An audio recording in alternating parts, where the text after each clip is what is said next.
Hello my dear friends, आपका स्वागत है आपके अपने CCH चैनल में। और मेरा नाम कपिल, जो यहाँ पे ज्योग्राफी डिस्कस करने के लिए मैं आया हूँ।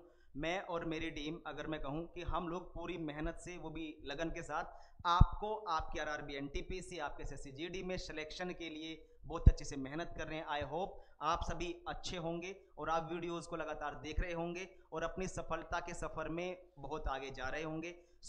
अभी मैं जो डिस्कस करने जा रहा हूं आपसे वो ये है कि लास्ट टाइम हम लोगों ने ज्योग्राफी में जो टॉपिक डिस्कस किया था उससे आगे हम लोग आज की क्लास में ये टॉपिक डिस्कस करेंगे। इसका मतलब ये है कि जो पिछली वीडियोस हमारी अपलोड हो चुकी है यहाँ पे, वो आप जरूर देखना, तब जाके आगे से ये आपको अच्छे से समझ में आएगी। ठीक है, लास्ट टाइम का टॉपिक क्या था वो आप लोग देखेंगे वीडियोस में। आज से जो यानी इस क्लास में जो हम लोग टॉपिक डिस्कस करने जा रहे हैं वो टॉपिक हमारा शुरू होगा क्या, पेरिहीलियन और एपीहीलियन से। ठीक है गाइज, उसके बारे में एक बार देख लेते हैं। जैसे यहाँ पे एक शब्द है पेरिहीलियन और एपीहीलियन, यानी उपसौर और अपसौर। पहले एक बार इसकी डेफिनेशन देख लेते हैं, फिर उसके बाद में मैं आपको बिल्कुल सिंपल तरीके से विद डायग्राम समझाऊंगा। ठीक है, जैसे पृथ्वी अंडाकार पथ पर सूर्य की परिक्रमा करती है। ठीक है, इसी कारण वह कभी सूर्य से दूर तो कभी समीप होती है, ये भी ठीक है। जब पृथ्वी सूर्य के बीच की दूरी सबसे कम होती है तो इसे उपसौर कहते हैं। ठीक है, यह स्थिति 3 जनवरी को होती है। जब पृथ्वी एवं सूर्य के बीच की दूरी सबसे अधिक होती है तो उसे अपसौर कहते हैं। ओके, यानी एपीहीलियन कहते हैं। यह स्थिति 4 जुलाई को होती है। इसको हम एक छोटे से डायग्राम के साथ में देख लेते हैं, आपको बहुत अच्छे से समझ में आएगा। ठीक है, देखते हैं। जैसे हमारे पास में ये है सूरज, हमारे पास में ये है जी सूरज, और आप देखते हैं यहां पे यानी कि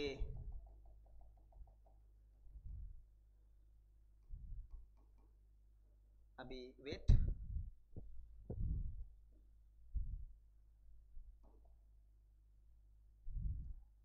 जैसे ये इसका, जैसे ये इसकी ऑर्बिट है।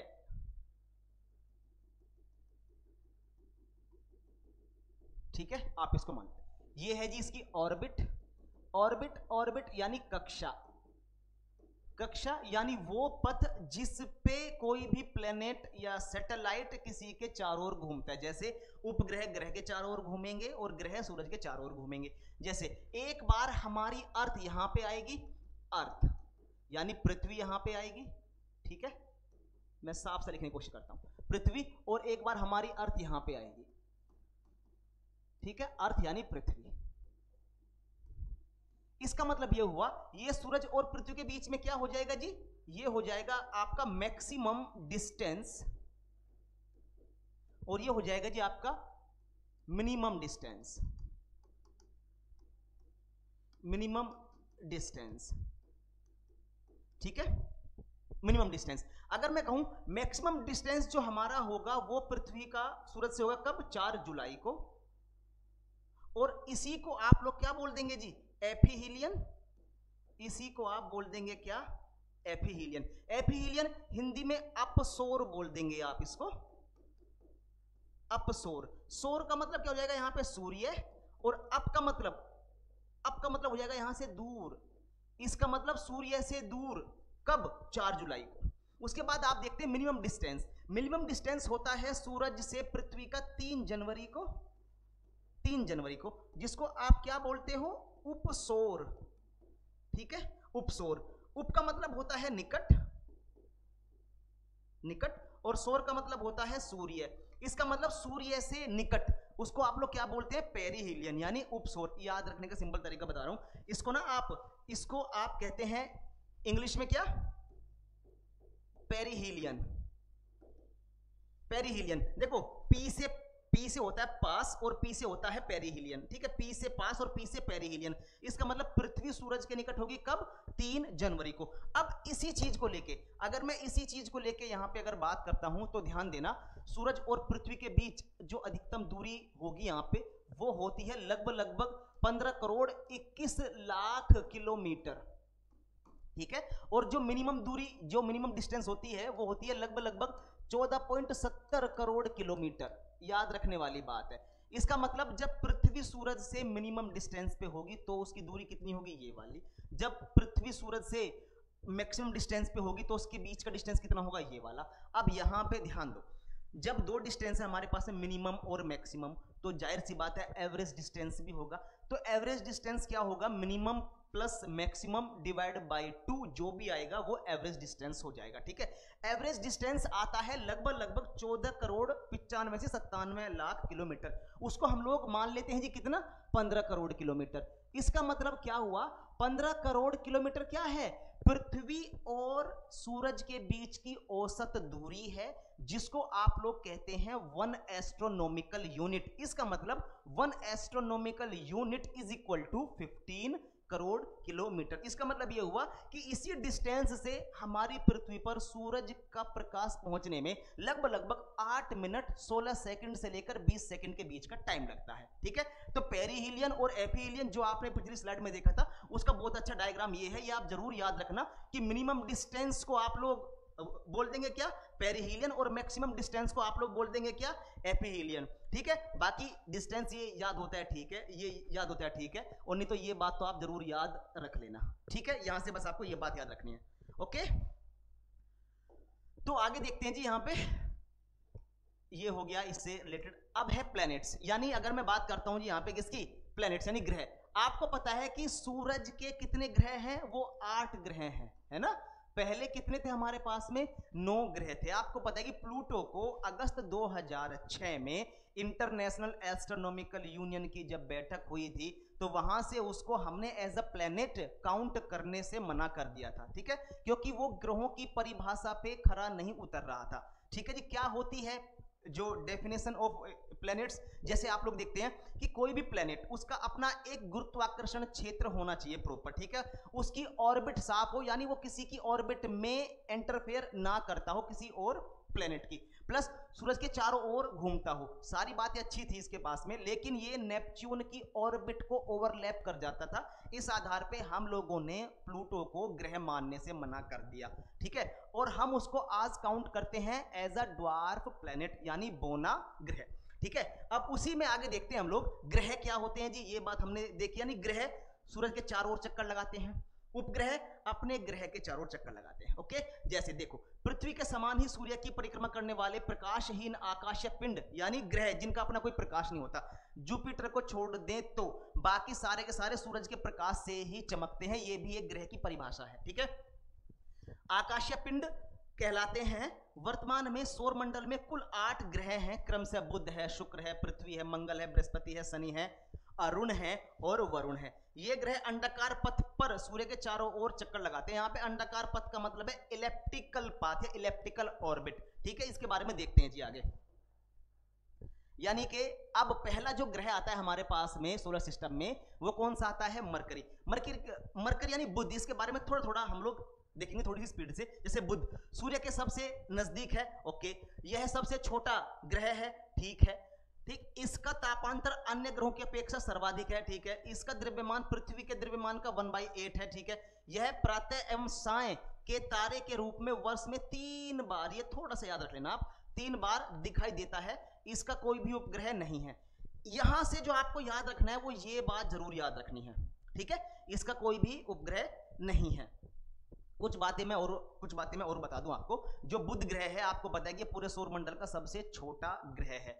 या मैं इस बात को बोलूं कि हमारे सौरमंडल में 8 ग्रह हैं, जिनमें सबसे छोटा ग्रह कौन सा है, बुध है। या मैं बोलूं बुध ग्रह 8वें नंबर का सबसे बड़ा ग्रह है। ये भी बात उतनी ही सही है जितनी कि ये बात सही है कि बुध सबसे छोटा उपग्रह है। दूसरी बात यह है कि ये सूरज के नजदीक है, ये भी बात आपको पता है। यहाँ पे दिन सर्वाधिक गर्म होते हैं और रातें सर्द भरी होती हैं, ठीक है जी। ये बातें आपको कुछ एडिशनल याद रख लेनी है बुध के बारे में।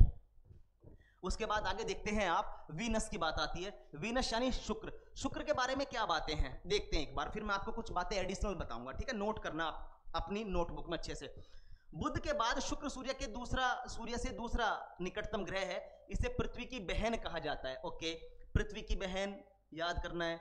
यह सबसे चमकीला ग्रह है, ठीक है। यह अपने चारों ओर घने बादलों से युक्त वायुमंडल के प्रकाश के लगभग 3/4 भाग को परावर्तित कर देता है, ठीक है। इसके वायुमंडल में 97% कार्बन डाइऑक्साइड गैस पाई जाती है। अच्छा, 97% कार्बन डाइऑक्साइड गैस पाई जाती है। इसी विशेषता के आधार पर यह क्या है, सबसे गर्म ग्रह यानी हॉटेस्ट प्लैनेट, क्योंकि आपको पता है कि सोलर रेडिएशन यहाँ पे आ तो जाता है, लेकिन जो कार्बन डाइऑक्साइड गैस के जो बड़े बड़े बादल यहाँ पे आपको देखने को मिलते हैं वो उस रेडिएशन को वापस जाते टाइम रोक लेते हैं।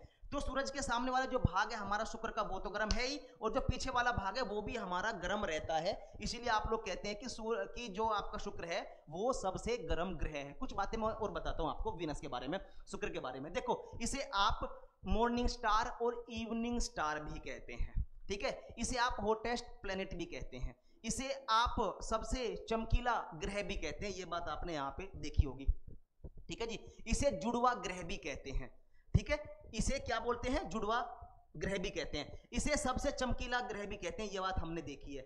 इसे आलसी ग्रह भी कहते हैं। अच्छा, आलसी ग्रह क्यों बोलते हैं हम लोग इसको? क्योंकि जो इसकी जो घूर्णन अवधि है वो है 243 डेज, जबकि जो इसकी परिक्रमण अवधि है वो 225 दिन की है। इसका मतलब ये है कि ये सूरज के चारों ओर जल्दी घूम लेता है बजाय अपनी धुरी पे घूमने के। अपनी धुरी में घूमने में टाइम लगाता है कितना? 243 दिन। इसके आधार पे आप इसको क्या बोल देते हो गाइस? इसको बोल देते हैं कि ये आपका आलसी ग्रह है, ओके। और दूसरी बात, पृथ्वी के निकट है, इंपोर्टेंट, ठीक है। पृथ्वी के निकट है, ध्यान देना। पृथ्वी के दोनों ओर दो ग्रह मिलेंगे आपको, या मैं कहूं पृथ्वी के ईश्वर, ईश्वर क्या है? वीनस यानी शुक्र। ईश्वर क्या है? मंगल। लेकिन इन दोनों में सबसे नियर बाई कौन है? शुक्र है, ना कि मंगल। तो पृथ्वी के दोनों ओर जो हमारे पास ग्रह हैं वो कौन से? मंगल और शुक्र। तो इसके बारे में ये कुछ खास खास बातें थी। बाकी इसको आप गॉड ऑफ ब्यूटी भी बोलते हैं, सौंदर्य का देवता भी इसको आप लोग बोलते हैं, चमकीला ये है ही। अगर मैं आपको बोलूं यहाँ पे सबसे चमकीला ग्रह है ये, तो यहाँ पे एक वर्ड यूज हुआ है, कौन सा? सबसे चमकीला। चमकीला, ध्यान देना, पूरे सौर मंडल में सबसे चमकीला कौन है? सूर्य। उसके बाद कौन है? चंद्रमा। चंद्रमा कौन सा? पृथ्वी वाला, ठीक है। उसके बाद में कौन है? शुक्र, ठीक है जी। चमकीला पूरे सौर मंडल में सबसे चमकीला कौन है? सूरज। उसके बाद में कौन है? चंद्रमा। उसके बाद में कौन है? शुक्र। इसका मतलब क्या है? सॉरी, कि जो शुक्र है वो सबसे चमकीला ग्रह है, जो चंद्रमा है वो सबसे चमकीला उपग्रह है, जो सूर्य है वो क्या है? सबसे चमकीला ऑब्जेक्ट है। यानी हमारे सौर मंडल में सबसे चमकीला जो तारा है वो कौन सा हो जाएगा जी? सूर्य। अगर आपसे पूछा जाए कि सौर मंडल में सबसे चमकीला कौन है, ये नाम नहीं दिया है कि भाई तारा है, उपग्रह है या ग्रह है, आपसे पूछा है कि सौर मंडल में सबसे चमकीला कौन है, तो कौन सा हो जाएगा गाइस? वो हो जाएगा आपका सूर्य। उसके बाद में चंद्रमा। इसका मतलब ये है कि सूर्य क्या है? एक तारा है, और चंद्रमा क्या है? एक उपग्रह है, और शुक्र क्या है? एक ग्रह है। तो बाकी इसके बारे में जो मैंने कुछ बातें आपको एडिशनल बताई है, तो प्लीज वीडियो को पॉज कर करके वो अपनी नोटबुक में जरूर लिखना, ओके। आगे देखते हैं। ये वीनस हो गया। उसके बाद में यहाँ पे देखो कुछ बातें और हैं जो मैंने आपको बोले थे कि इसे मॉर्निंग स्टार, इवनिंग स्टार भी कहते हैं, यानी भोर का तारा और संध्या या साय का तारा भी कहते हैं। इसका कोई भी प्राकृतिक उपग्रह नहीं है, यानी इसका बेचारे का कोई परिवार नहीं है, ठीक है। ध्यान देना गाइस, पूरे सौर मंडल में जो 8 ग्रह हैं उनमें से 2 ग्रह ऐसे हैं जिनका कोई भी उपग्रह नहीं है, जैसे कि आपका बुध और जैसे कि आपका वीनस। दूसरी बात क्या है कि ये जो ना, ये विपरीत दिशा में घूमता है, यानी ये पूर्व से पश्चिम, यानी ये ईस्ट टू वेस्ट घूमता है, ये ईस्ट टू वेस्ट घूमता है। बाकी ज्यादातर यूरेनस को छोड़ के सारे के सारे वेस्ट टू ईस्ट ही घूमते हैं हमारे, ठीक है। यहां से आगे देख लेते हैं अर्थ, पृथ्वी के बारे में कुछ बातें। पृथ्वी के बारे में वैसे तो सारी बातें आपको पता ही होंगी, आप पढ़े लिखे बच्चे हो तो चीजें आप जानते होंगे। बाकी कुछ बातें मैं आपको बता रहा हूं यहाँ पे। जैसे सौर मंडल के सभी ग्रहों एवं उपग्रहों पर ज्ञात जीवन के विषय में पृथ्वी एकमात्र ग्रह है जहां जीवन है। जीवन, यहाँ पे जीवन एक शब्द है जहां पे जीवन है। अब जीवन के अलग अलग रूप हो सकते हैं, चाहे वो पेड़ पौधों के रूप में हो, चाहे वो मानवों के रूप में हो, ठीक है, चाहे वो इंसेक्ट्स के रूप में हो, है ना, कीट पतंगों के रूप में हो, ठीक। तो जीवन के अलग अलग रूप हो सकते हैं। जैसे कि मानव 2 पैर पे चलने वाला प्राणी एक जीवन का रूप है। जैसे भैंस 4 पैर पे चलने वाली प्राणी, वो जीवन का एक अलग रूप है। जैसे कान खजूरा है, बिच्छू है, मकड़ी है, बहुत सारे के, है ना, बहुत सारे हैं जो जीवन के अलग अलग रूपों को लिए हुए पृथ्वी पे रहते हैं। तो यहाँ पे जीवन वर्ड एक बड़ा सेंस लिए हुए, ओके। यह अपने अक्ष पर पश्चिम से पूर्व घूमती है। जब हमारी अर्थ पश्चिम से पूर्व घूमेगी तो जाहिर सी बात है जी, दिन कहां पे निकलेगा? सबसे पहले पूर्व में, और पूर्व में सबसे पूर्व में हमारे पास में स्टेट कौन सा है? अरुणाचल प्रदेश। इसलिए अरुणाचल प्रदेश में सबसे पहले सूर्योदय होता है हमारे भारत में, ओके जी। उसके बाद में है इसका एकमात्र उपग्रह चंद्रमा है। चंद्रमा के बारे में आप लोग देखते हैं कि हमारा एक प्राकृतिक उपग्रह चंद्रमा, जिसको आप लोग चंदा मामा बोलते हैं। अब इसको मामा क्यों बोलते हैं उसको फिर कभी मैं जो है एक बताऊंगा फनी वे में। ओके, चंद्रमा, पृथ्वी का रंग आकाश से नीला दिखाई देता है, इसको आप क्या बोलते हैं? It is also called blue planet, यानी इसे नीला ग्रह भी कहते हैं। एक बात और मैं आपको बता दूं, जब आप बड़े लेवल की तैयारी करते हैं एग्जाम की, जैसे आईएएस पीसीएस का, तो यहाँ पे आप अर्थ के लिए ग्रीन प्लेनेट वर्ड भी यूज करते हैं, इसे हरा ग्रह भी कहते हैं। किस आधार पे? क्योंकि यहाँ पे बायोडाइवर्सिटी बड़े लेवल पे है ना, हरियाली बड़े लेवल पे, तो उस आधार पे आप इसको बोलते क्या हो जी? Green planet. वैसे ग्रीन प्लेनेट यूरेनस के लिए नाम जाता है ना, अरुण ग्रह को भी बोलते हैं आप क्या? Green planet. ठीक है, तो ये बातें। पृथ्वी के बारे में कुछ और बातें, जैसे पृथ्वी की आकृति कैसी है, यानी शेप कैसी है? शेप है जियोइड। ठीक, जियोइड शेप वो होती है जी कि जैसे आपने संतरा देखा होगा, तो संतरे के जो ध्रुवीय क्षेत्र होते हैं, ऊपर वाले और ये जो है नीचे वाले, यानी नॉर्थ वाले और साउथ वाले, वो थोड़े बैठे होते हैं, उसको आप लोग क्या बोलते हो? आप जियो शेप बोलते हो। ठीक है, जैसे कि आप लोग देखते हैं कि हमारी पृथ्वी घूमती है वेस्ट टू ईस्ट, जैसे आपको पता है कि हमारी पृथ्वी इंपोर्टेंट गोल्डीलॉक्स जोन में है। ठीक है, गोल्डीलॉक्स जोन एक ऐसा क्षेत्र होता है जहां पे आप जीवन की संभावना के बारे में कह सकते हैं। इसका मतलब चाहे वो आपका मार्स है, चाहे वो आपका चंद्रमा है, ये सब क्या है? ये गोल्डीलॉक्स जोन में ही पड़ते हैं। ठीक है, ओके। उसके बाद आप देखते हैं यहां पे दूसरा, यानी अगली स्लाइड, यह सूर्य से दूरी के अनुसार तीसरा, जबकि आकार में पांचवां सबसे बड़ा ग्रह है। यह अपने अक्ष पर 1610 किलोमीटर प्रति घंटे की चाल से 23 घंटे 56 मिनट और 4 सेकंड में एक चक्कर पूरा करती है। इसका मतलब यह है कि हमारी पृथ्वी लगभग 24 घंटे मान लेते हैं हम मोटा मोटा, कि 24 घंटे में एक एक्सिस पे, यानी अपने एक्सिस पे एक चक्कर पूरा करती है, जिससे दिन रात बनते हैं।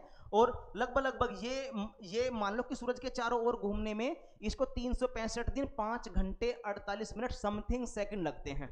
ठीक है, वो पूरा एक साल होता है इसमें। अब एक साल की मैं अगर बात बोलूं, तो पृथ्वी एक साल में घूमी है लगभग 6 घंटे ज्यादा। ठीक है, 6 घंटे का ज्यादा समय लिया। उसके बाद में अगले साल में जो घूमी है पृथ्वी, फिर 6 घंटे एक्स्ट्रा लिए, यानी टोटल हो गए 12 घंटा। तीसरे साल में फिर घूमी तो 6 घंटे फिर एक्स्ट्रा, तो टोटल 18 घंटे हो गए। तो चौथे साल जब पृथ्वी घूमी तो 6 घंटे फिर एक्स्ट्रा। इसका मतलब चौथे साल के पूरे आवर्स जोड़ के हमारे पास में टोटल 24 घंटे हो गए। तो चौथे साल में जब एक दिन एक्स्ट्रा घूमी है हमारी पृथ्वी, तो उस एक दिन को आप फरवरी में ऐड कर देते हैं, जिसको आप लोग क्या बोल देते हो? Leap year. इसलिए फरवरी आपकी 29 दिन की होती है। ठीक है बेटा, ओके, आगे देखते हैं यहां पे। अब ये है, पृथ्वी की 2 प्रकार की गतियां होती हैं। एक होता है घूर्णन मतलब अपनी धुरी पे घूमना। दूसरा है परिक्रमण मतलब किसी के चारों ओर घूमना। यहाँ पे किसी का मतलब क्या है? सूर्य, यानी पृथ्वी सूर्य के चारों ओर घूमती है।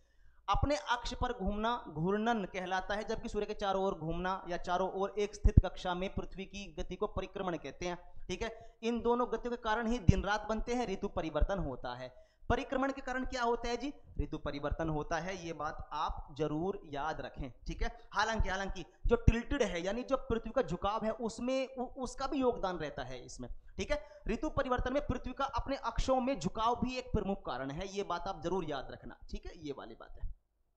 ओके, ठीक है, अगला देखते हैं आप इसमें मंगल ग्रह की बात कर लेते हैं यहाँ पे। और वैसे मैं आपको बोलूं, अभी हम लोगों ने जैसे पृथ्वी वाली स्लाइड देखी थी, वहां पे तो वहां पे चंद्रमा भी आया था। तो चंद्रमा के बारे में मैंने आपको ज्यादा जानबूझ के इसलिए नहीं बताया, क्योंकि हम लोगों ने देखा है कि मैंने शॉर्ट्स के रूप में चंद्रमा के बारे में कुछ बताया हुआ है। चंद्रमा के बारे में आप एक बात जरूर याद रखना कि हम लोग चंद्रयान 1, 2, 3 मिशन लॉन्च कर चुके हैं। चंद्रयान 3 हमने मिशन लॉन्च किया था 2023 में। अब चंद्रयान 4 लॉन्च करेंगे हम लोग 2028 में। ये बात थोड़ी सी याद रख लेना आप, ये हमारे मून मिशन होंगे। ठीक है, उसके बाद में देखते हैं हम लोग मंगल के बारे में क्या है जी? देखो, इसको लाल ग्रह कहते हैं, याद रखो ये बात। दूसरा, इसके 2 ग्रह हैं, फोबोस और डीमोस। ठीक है, अब इसकी सतह पर लाल रंग लोह ऑक्साइड की उपस्थिति के कारण है। लोह ऑक्साइड याद रखो आप, ये वाली बातें। इस ग्रह का सबसे ऊंचा पर्वत निकस ओलंपिया है। ठीक है, ये भी याद रख लो, जो एवरेस्ट से 3 गुना ऊंचा है। यह अपनी धुरी पर लगभग पृथ्वी के घूर्णन गति के बराबर ही घूमता है। ये ना लगभग अपनी धुरी पे लगभग 24 घंटे 37 मिनट का टाइम लेता है ये। ठीक है, यहाँ पे डीमोस के बारे में मैं एक बात और बता रहा हूं आपको। डीमोस क्या है जी? हमारे पास में डीमोस पूरे सौर मंडल का सबसे छोटा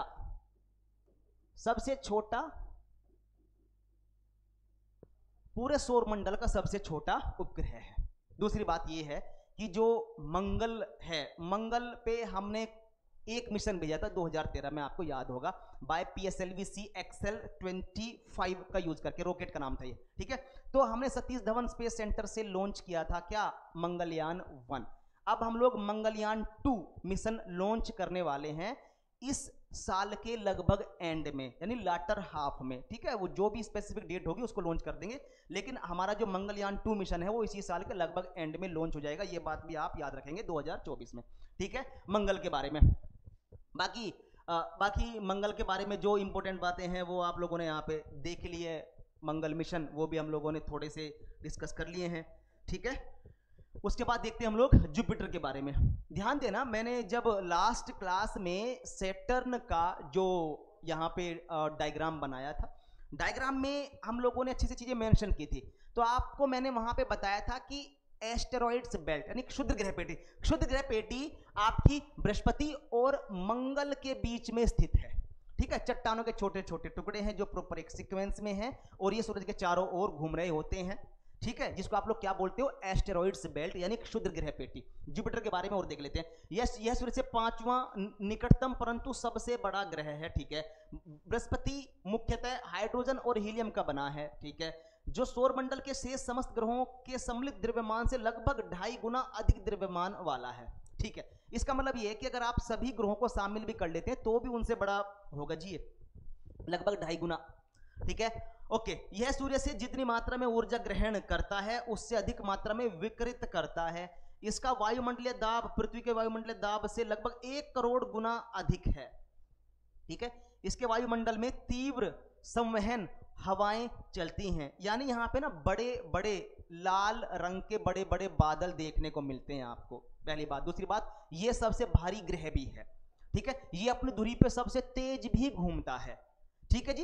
ये ऐसा अकेला ग्रह है जो अपनी धुरी पे सबसे तेज घूमता है, ये बात आपको याद रखनी है। दूसरी बात कि जैसे आयोवा है, यूरोपा है, कैलिस्टो है, गैनीमेडे है, ये जो चारों उपग्रह हैं ये इसके सबसे बड़े उपग्रह हैं, किसके, बृहस्पति के, जो जो मैंने नाम अभी आपको बोले, जैसे आयोवा, यूरोपा, कैलिस्टो और गैनीमेडे। लेकिन गैनीमेडे इसमें पूरे सौरमंडल का सबसे बड़ा उपग्रह भी है, ये बात जरूर याद रखें आप, ठीक है।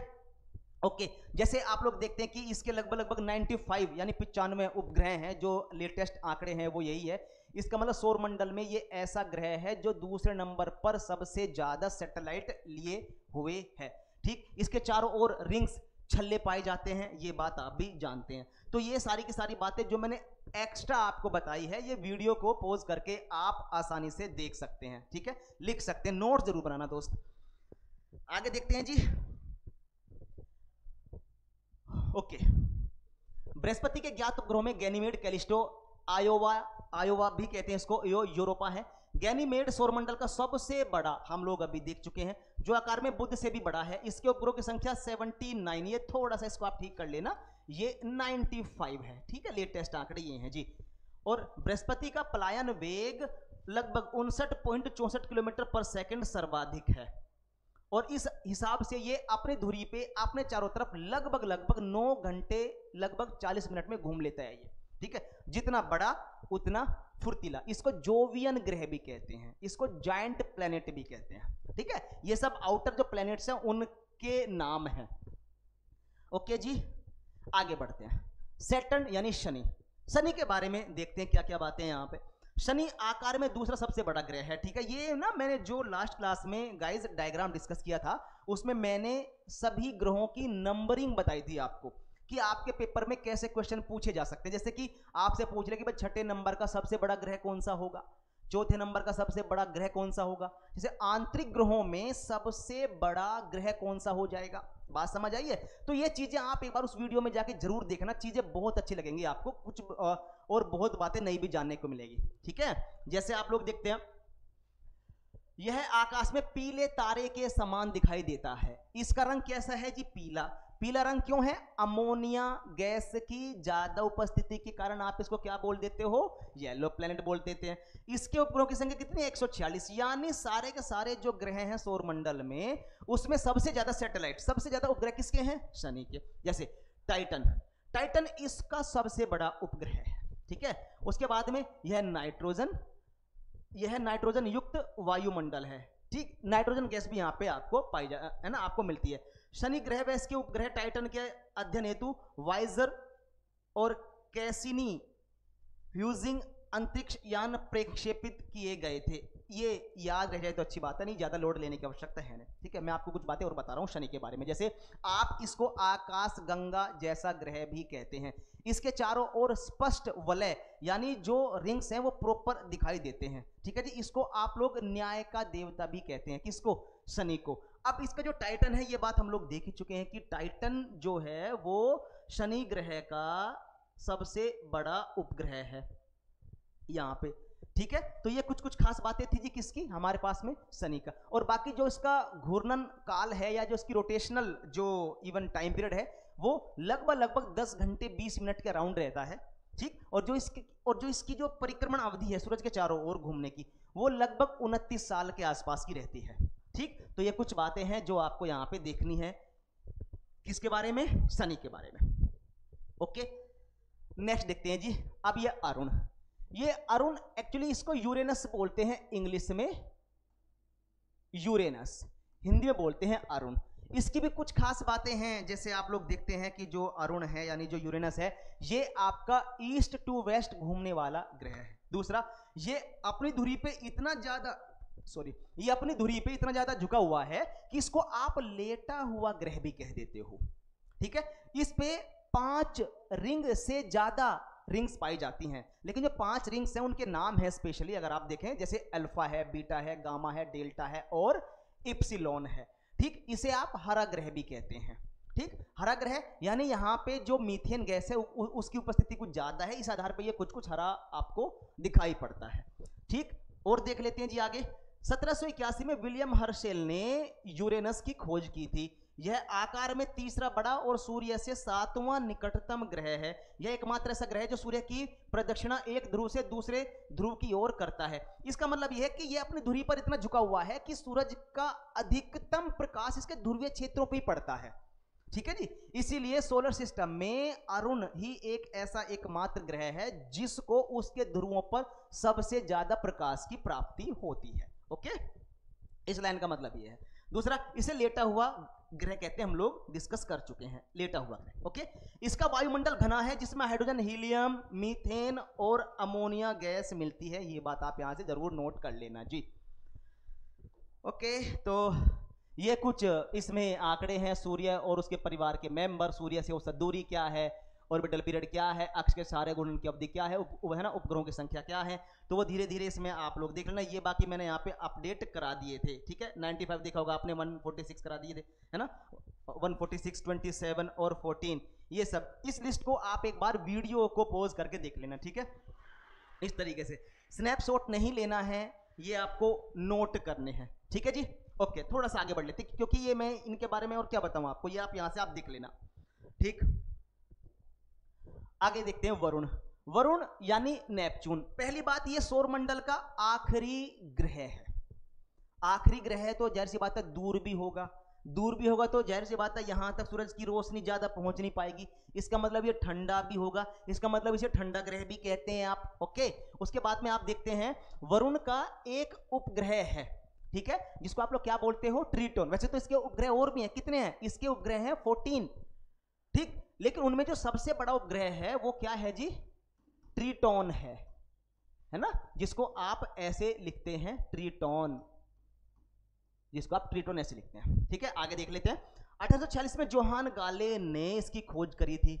यह सौरमंडल का चौथा सबसे बड़ा ग्रह है। देखो ये जो बार बार जो चौथा सबसे बड़ा है, तीसरा सबसे बड़ा है, दूसरा सबसे बड़ा है, ये बात आपको प्रॉपर समझ में आ जाएगी जब आप लास्ट वाली वीडियो को जाकर देखेंगे। मैंने प्रॉपर वहां पे एक अच्छा सा डायग्राम बना के सभी ग्रहों को उनकी डिजिट के हिसाब से, जो इवन मतलब साइज के हिसाब से बताया है कि ये उस नंबर का सबसे बड़ा, ये उस नंबर का सबसे बड़ा, ये उस नंबर का सबसे बड़ा। तो ये बात आप जरूर एक बार उस वीडियो में देखेंगे, बाकी ये चीज आपको फिर वहां से अच्छे से समझ में आ जाएगी।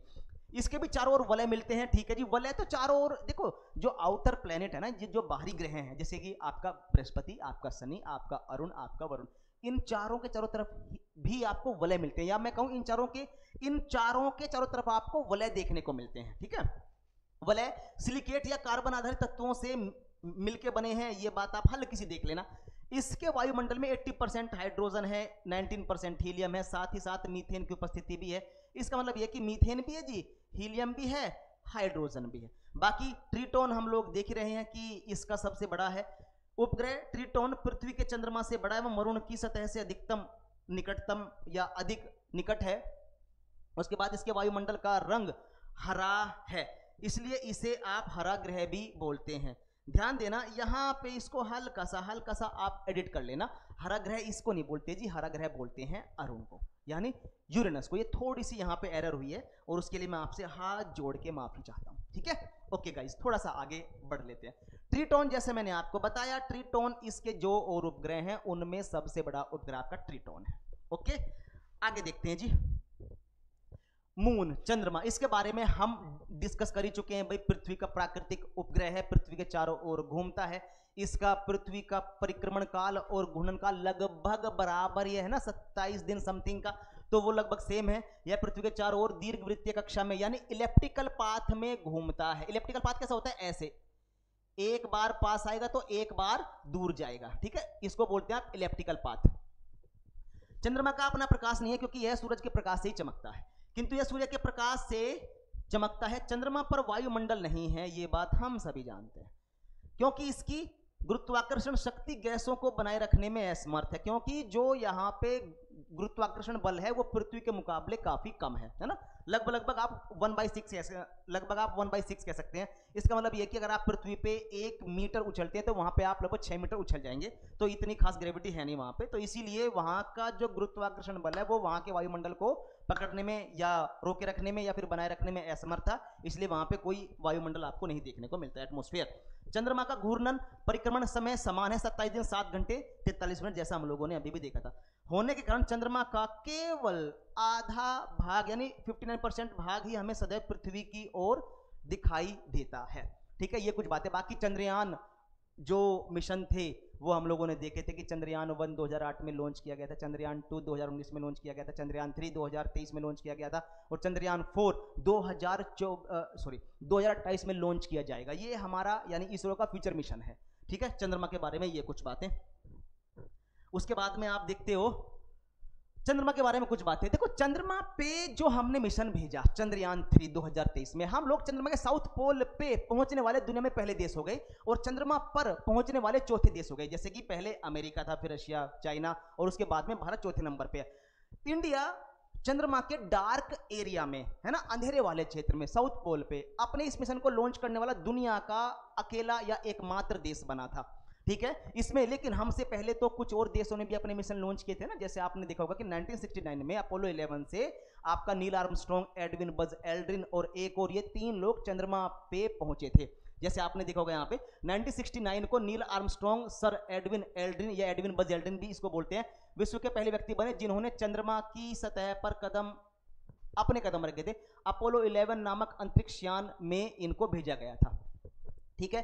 तो ये कुछ बातें थी जी आपकी किसमें, इसमें जो इवन चंद्रमा के बारे में। हमारे फ्यूचर मिशन और भी होंगे, ठीक है। जो फ्यूचर मिशन होंगे, जो उनसे हमें कुछ नॉलेज मिलेगी, उसके आधार पे हम लोग नई पॉलिसीज बना सकेंगे स्पेस के मामले में, ओके। उसके बाद में आप देखते हैं कि अंतर्राष्ट्रीय तिथि रेखा, ये थोड़ी सी यहाँ पे गलती है, उसके लिए मैं आपसे माफी चाहता हूँ।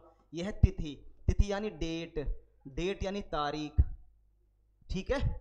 ऐसा नहीं बस तारीख पे तारीख शनि देओल वाला डायलॉग, ठीक है, कि जज साहब तारीख पे तारीख, तारीख पे तारीख, है ना, हमें न्याय नहीं मिला, चप्पल घिस गई बाटा की, लेकिन तारीख पे तारीख करके अन्याय को और आगे करते गए। खैर कोई बात नहीं, ये आप इधर ध्यान देंगे। अंतरराष्ट्रीय तिथि रेखा प्रशांत महासागर के अतिरिक्त आर्कटिक सागर, चुकुची सागर, बेरिंग जल संधि से होती हुई गुजरती है। ये क्या है जी, आपकी आइडियल यानी इंटरनेशनल डेट लाइन, और यहां से आपकी पूरी दुनिया की तारीख यानी डेट डिसाइड होती है, ओके। उसके बाद जब कोई तारा 20 मैग्नीट्यूड से अधिक चमकने लगता है तब तारे की उस अवस्था को सुपरनोवा कहते हैं।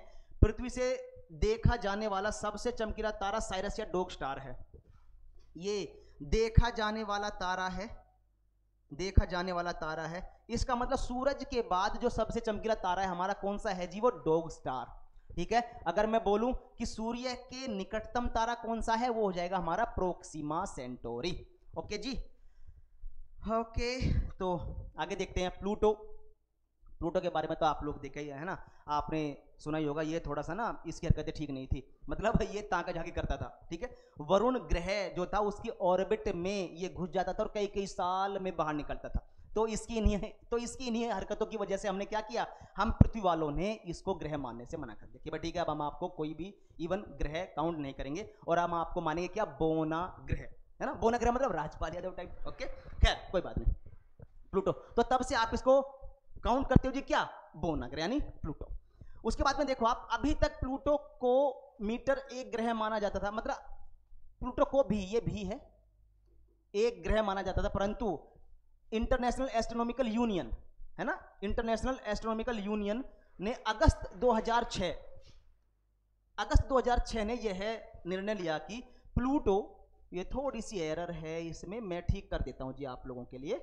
प्लूटो तथा एक अन्य खगोलीय पिंड, ये उसका नाम था, ग्रह की श्रेणी में होने के लिए सभी उत्तरदायी शर्तों को पूरा नहीं करता था, अतः इसे बोने ग्रह की श्रेणी में सम्मिलित कर दिया गया। और एक इंपॉर्टेंट बात है जी, प्लूटो को आप कूपर बेल्ट के हिस्से के रूप में आज आप जानते हैं।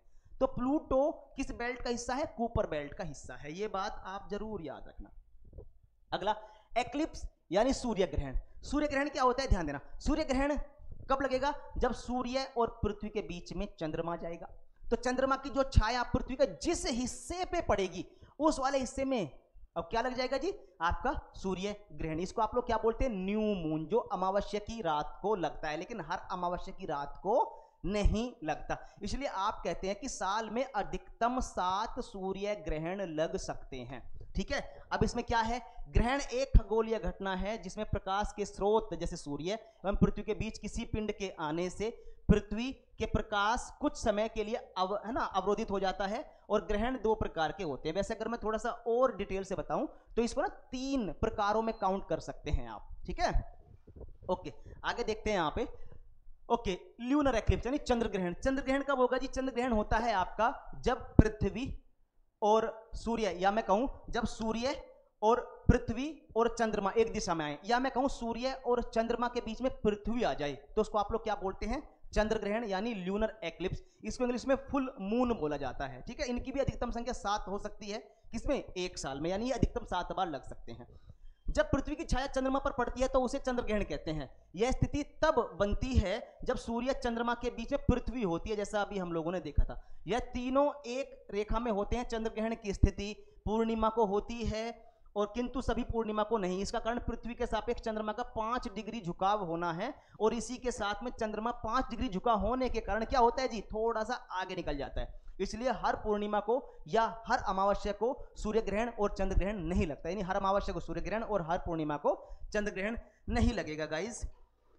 कुछ लोगों की जिंदगी में भी ग्रहण लग जाते हैं, ठीक है, बाकी इतना ध्यान नहीं देना है, यहां पे ध्यान दें।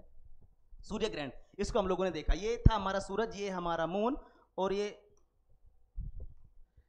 पेन का कलर चेंज कर लेते हैं जी।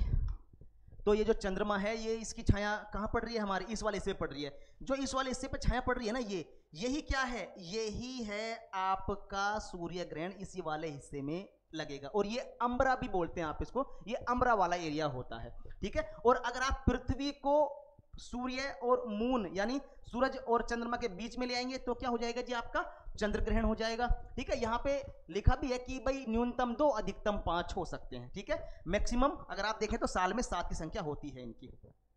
ओके गाइस, तो जो लास्ट क्लास में जो हमारा टॉपिक बचा हुआ था सोलर सिस्टम का, वो हम लोगों ने कंप्लीट कर लिया है। तो ये वाली वीडियो आपकी तब और अच्छे से समझ में आएगी जब आप पिछली वाली वीडियोस को देखोगे। और मैं फिर दोबारा से बोल रहा हूं आप लोगों को कि हमारी पूरी टीम, सीसीएच की पूरी टीम पूरी लगन के साथ में आप लोगों को सफल बनाने के लिए लगी हुई है। तो आप भी वीडियोस को प्रॉपर देखते रहिए, मिस ना करें, प्रॉपर नोट्स बनाइए, उनका आप रिवीजन करते रहिए। बाकी आपके सुनहरे और अच्छे भविष्य के लिए हमारी बहुत सारी शुभकामनाएं हैं। ओके जी, थैंक यू, गुड लक।